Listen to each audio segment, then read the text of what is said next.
Iniciadas as bodas do Cordeiro do céu, onde a igreja passará um período de 7 anos desfrutando da presença de Cristo, vivenciando com Cristo os bons momentos.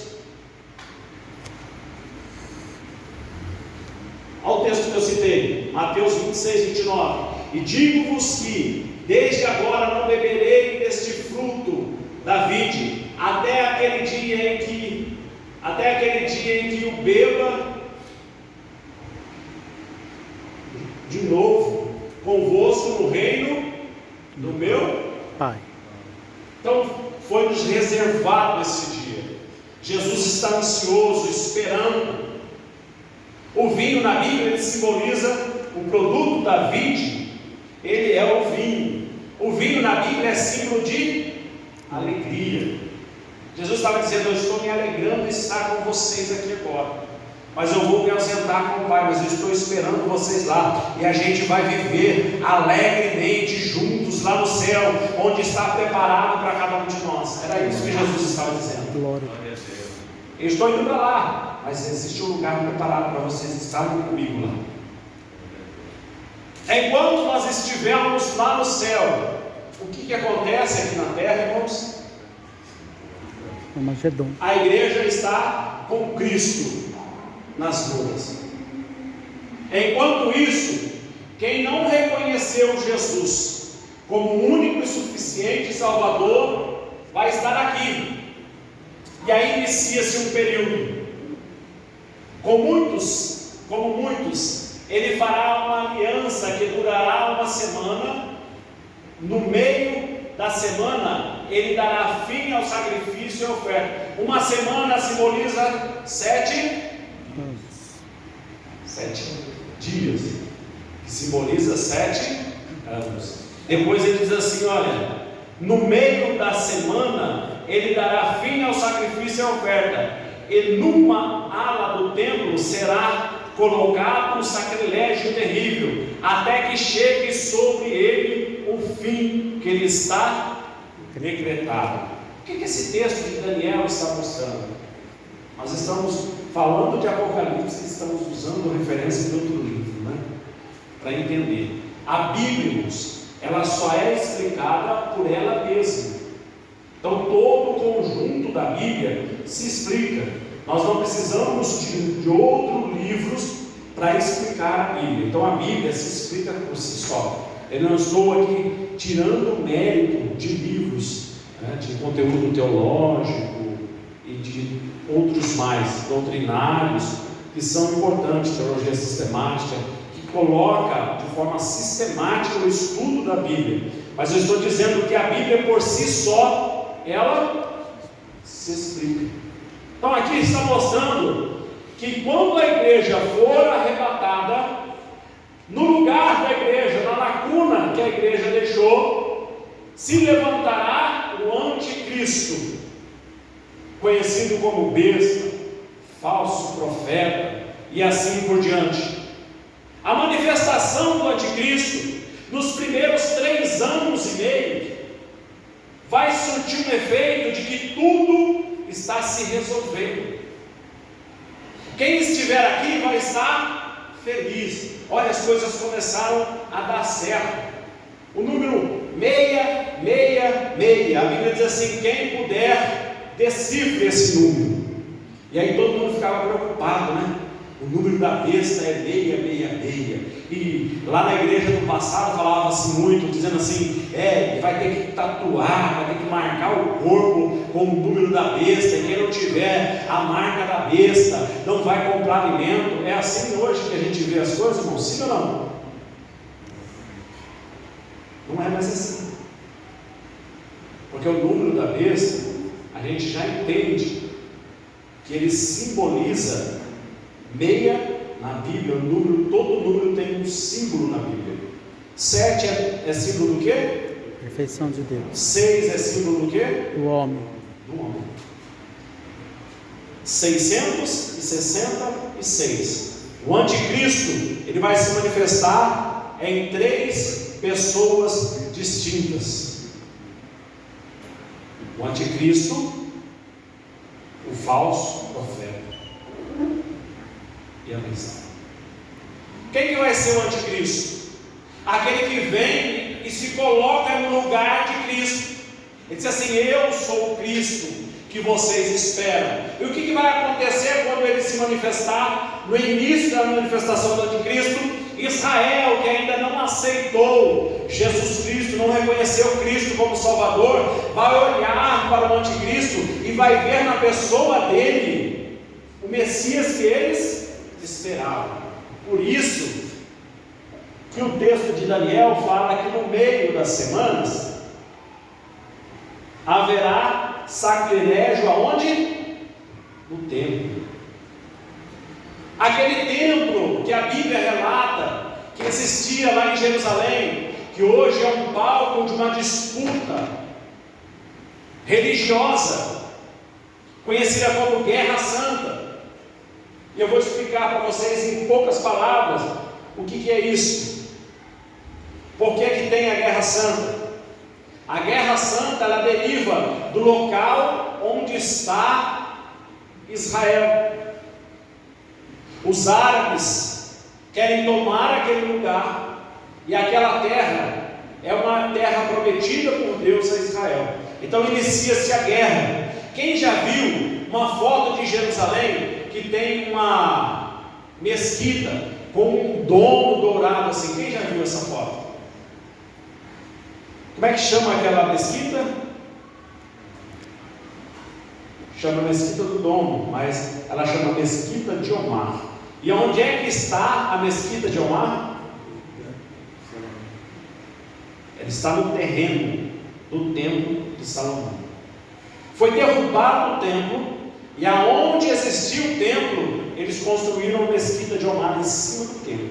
Aquele domo que vocês veem na foto, ele não é folheado a ouro, ele é ouro maciço. São 736 quilos de ouro maciço que compõe aquele domo.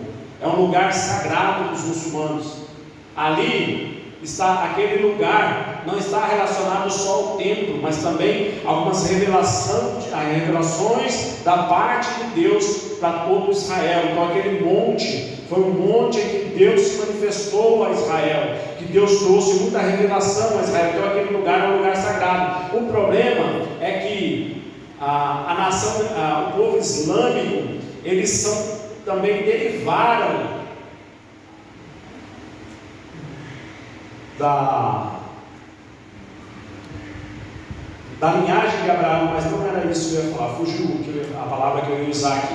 Mas eles também seguiam a Torá e a lei de Moisés, e aí eles recebem, através de Maomé, uma revelação, e a partir daí eles recebem a Torá, os ensinos de Moisés e o acréscimo ao Corão, e aquele lugar fica sagrado para os muçulmanos e para a nação de Israel. Então por isso essa briga. O templo, Israel quer reconstruir o mesmo lugar. Quem já ouviu falar do Muro das Lamentações? Muro ocidental. O que é aquele muro que os judeus vão lá e ficam batendo a cabeça, como diz as crianças? Fica batendo a cabeça naquele muro lá. Aquilo ali é a base do templo. A mesma altura que a gente vê acima do pavimento, ele também tem abaixo. Aquilo foi o que restou. A parede que dava base, em cima daquela base, era como um alicerce para nivelar, para que o templo fosse construído em cima. Então aquela base é o último muro que sobrou do templo. Então eles vão lá pedir a Deus que restaure o templo e a nação de Israel. Então por isso os judeus ficam lá orando. Então, a gente vê muita coisa na internet aí, do Papa, eles falam que o Papa é como se fosse um João Batista preparando o caminho para o anticristo. Aí vem a declaração dele antibíblica, comunidade LGBT. Vamos lá. Irmãos, eu não sou velho, tá? Tenho esse jeitinho assim, mas eu sou novo, sou menino novo.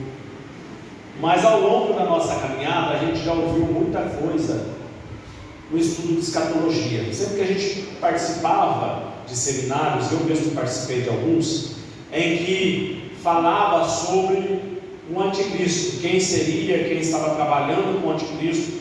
Eu não trabalho com essa ideia, vou explicar para os irmãos por quê. Porque é muito vazio, tá?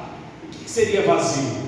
O que a gente entende por certo hoje, amanhã não vai ser a mesma coisa, porque sempre está acontecendo novidade. Então, eu participei de um seminário que dizia que já há alguém com qualidades que está preparado para assumir uma posição de governo mundial. Então, o anticristo, o primeiro homem que vai se manifestar, ele vai ser do governo mundial. Ele vai unir todas as nações, ele vai trazer a paz. As nações esperam paz, ausência de guerra, esperam união, e ele vai conseguir produzir isso. Aí alguns, lá no passado, falavam que era o Papa. Por que falavam que era o Papa? Uma das coroas papais que está lá no Vaticano, e o Vaticano é cheio de simbolismo. Se você pegar o Vaticano, começar a estudar, analisar ele, você vai ver que ele é completamente montado em cima de cima, né? Quem tem o Google Maps no seu celular, pega e digita lá no Google Maps Vaticano, aí você vai ver a imagem de cima. Quando você abre a imagem de cima, você vai ver que a basílica e toda a igreja lá é o formato de uma fechadura. O que simboliza isso, né? Porque lá é a abertura, o céu se abre lá é a porta que conduz os fiéis ao céu. Então é cheio de simbolismo, e um desses símbolos que a Igreja Católica tem é uma coroa papal que está lá no Vaticano, e nessa coroa está escrito em latim Substitutus Filii Dei. O que é isso? Substituto do Filho de Deus. Então o Papa, ele é como se fosse Jesus. A palavra dele tem o mesmo poder e a mesma autoridade que a palavra de Jesus. Eu não estou aqui, irmãos, falando contra o Papa, eu estou apenas mostrando para os irmãos como que funciona. Então, na Igreja Católica, não é só a Bíblia, é a Bíblia e a tradição. Então, a tradição diz que o Papa é o substituto do Filho de Deus, então eles acreditam nisso. E por isso, vinha uma tese desde lá do passado, dizendo que o Papa seria quem? E hoje a gente consegue enxergar o Papa como anticristo? Não. Eu vou explicar para vocês por quê. Porque a política mudou tudo isso. No passado, a igreja, que eu digo a Igreja Católica, ela tinha uma influência muito grande. Então, quando saía um loteamento, o terreno principal era da Igreja Católica. Os concílios que se formavam com a liderança do município era feito com a Igreja Católica. Tudo isso girava em torno da Igreja Católica. Hoje isso deixou de acontecer. Hoje os protestantes tomaram o seu lugar. Eu não vim aqui falar de política, eu vim falar de escatologia, mas este é o papel importante que o político protestante tem de fazer. Ele tem que ir lá recobrar o seu lugar, defender o seu povo. Então essa política deu esse direito para a gente. Então a Igreja Católica, ela definia, ela ditava tudo o que ia acontecer, porque era a autoridade do cristianismo. Hoje não. Hoje nós temos o nosso espaço, a nossa voz é ouvida. Hoje o presidente que nós temos lá, ele é católico, mas ele dá ouvido aos evangélicos. Ele tem um grupo de pastores que orienta, que ajuda ele. Então o cenário mudou, o Papa já não tem mais toda essa influência. Essa influência que o Papa tinha se dividiu. Então o cenário vai mudando. Respondendo a sua pergunta, ele pode ser um instrumento, nós vemos agora ele defendendo algumas causas LGBT, então ele pode estar sendo um instrumento para preparar isso, mas como tantos outros que estão por aí, tá? Ele não é uma figura específica que está contribuindo para isso, apesar de no livro de Apocalipse a gente vê lá falar muito da grande prostituta, né? A grande prostituta fala de uma religião. Eu não vou aqui ser invasivo de dominar uma religião, mas fala da grande religião que se corrompeu, que bebeu o sangue, que se embriagou com o sangue dos justos. Mas aí você vai fazer uma análise. A internet é uma ferramenta muito importante, porém nós temos que ter um cuidado. Por quê? Porque a internet é uma porta de acesso que nós abrimos para que os conteúdos tenham acesso dentro da nossa casa. Eu uso isso no seminário que eu falo para pais e família. Você tem que controlar o que entra dentro da sua casa. E a internet é uma porta que se abriu. Lá no passado, essa porta era controlada pela igreja. Como é que era, Tiago? Vou explicar para você que é mais novo e não lembra disso. Televisão podia? Como que era controlada a porta? A televisão trazia informações que iam de encontro ou contra a palavra de Deus. Como que a igreja controlava isso? Ela não ensinava a usar, ela proibia o uso. Então, a internet, hoje, você vai proibir o uso? Seu filho precisa para estudar, seu filho precisa, sua família precisa. Hoje a gente não vive mais sem a facilidade para se comunicar entre os familiares. Então, o que a gente faz? A gente controla o que vai entrar e o que não vai entrar. Então, nessa parte de entender e estudar a Bíblia, há uma vasta gama de material. Mas qual que é a fonte? Nós estamos falando aqui de escatologia, nós estamos falando aqui de pré-milenismo. Eu não vou ficar falando desses termos teológicos para não confundir a cabeça dos irmãos. Pré-milenismo, o que é pré-milenismo, Tiago? Tem o amilenista, o pré-milenista, o pós-milenista. Nós vemos a Bíblia dizendo que a igreja vai ser arrebatada antes do milênio, mas tem alguns que falam assim: nós vamos durante o meio do milênio. Tem outros que falam: não, primeiro vai passar o milênio para depois a igreja ser arrebatada. Perceberam? Então, quando a gente vai buscar um conteúdo na internet, de quem que a gente está lendo? Qual que é o conteúdo que a gente está lendo? É o conteúdo que está relacionado à nossa fé, ou é um conteúdo relacionado a outra fé? Tem crente que ele acredita no purgatório. Vai ter um purgatório. E onde fica o purgatório na escatologia? O purgatório não existe. A nossa escolha é em vida. Depois que passar da escolha da vida, aí vamos viver com Cristo, e quem não escolheu Cristo vai viver longe dele. Então eu vou parar aqui, irmãos, para a gente não passar do horário. No próximo domingo a gente continua. Então a gente falou hoje do primeiro homem do pecado, do primeiro que vai se manifestar, que é um governo que vai unificar. Esse governo vai unificar as nações, unificar a religião, vai unificar a moeda e vai reconstruir o templo de Israel em Jerusalém. O templo de Jerusalém já está pronto. Como é que é? Já está pronto, ele está construído. Vou explicar para os irmãos. Ele está pronto e vai ser montado.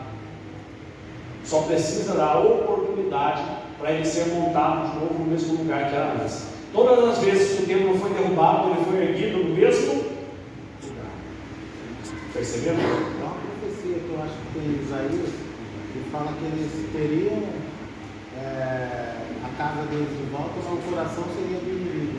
Sim. Acho que é Isaías. Os irmãos perceberam? 3 anos e meio, tudo que você imaginar de problema que a humanidade enfrenta vai acabar. Aí depois tem uma parada e inicia-se outros 3 anos e meio, que a gente continua no próximo domingo. Amém? Amém. Os irmãos querem fazer alguma pergunta, alguma observação antes de eu devolver ao pastor? Sim ou não? Posso devolver ao pastor? Deus abençoe em Cristo Jesus.